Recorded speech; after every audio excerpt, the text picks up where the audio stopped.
Здраво, денес е петок и време е за 2 минути предпремништво во петок на предпремач во кое ќе дадеме одговор на прашањето да започнам или да не започнам со бизнисот.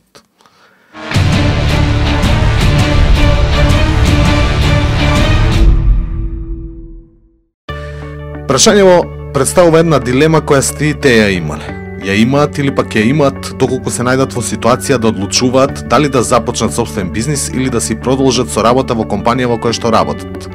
Значи, успехот ќе ви биде загарантиран и нема да имате дилеми само доколку сите 3 критериуми се исполнети, но сепак се уште не сум сретнал некого со сите 3 критериуми уште пред започнување на неговиот бизнис. Затоа, често пати се сведува на исполнување на барем 2 од 3 критериуми, со што ќе се стекне солиден сигнал дека вие сте вистинската личност за започнување на бизнис, а потоа на дополнување на третиот критериум во текот на работата.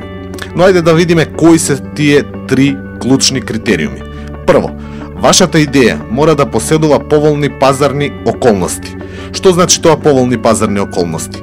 Се она од книгите како што е добра бизнис идеја која представува добра можност на пазарот, која гарантира дека ќе има доволен број на купувачи, но не било какви купувачи, туку само оние кои се спремни да платат во износ кој вие сакате да го наплаќате.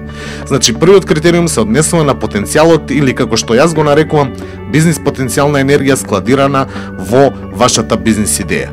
Понатаму, како втор критериум е да вие како иден предприемач поседувате доволно индивидуални компетенции за започнување и водење на бизнис. Тука станува збор за соодветно знаење, претходно работно искуство, снаодливост, вештини и така натаму. Овој критериум представува микс од формално образование, неформално образование и искуство за работата во стартапи, менаџерско искуство, искуство во продажба, маркетинг и така натаму.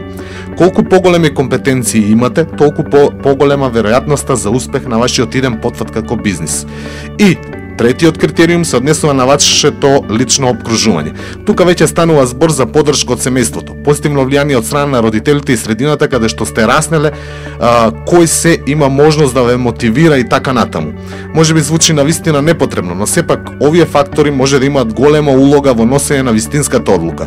Например, доколку немате обезбедено барем една сигурна плата во семејството, дали лесно би се одлучиле да го ризикувате вашето работно место за бизнис за кој што се уште не сте сигурни дека ќе успее? Добро е да размислите за овие работи пред да донесете клучна одлука.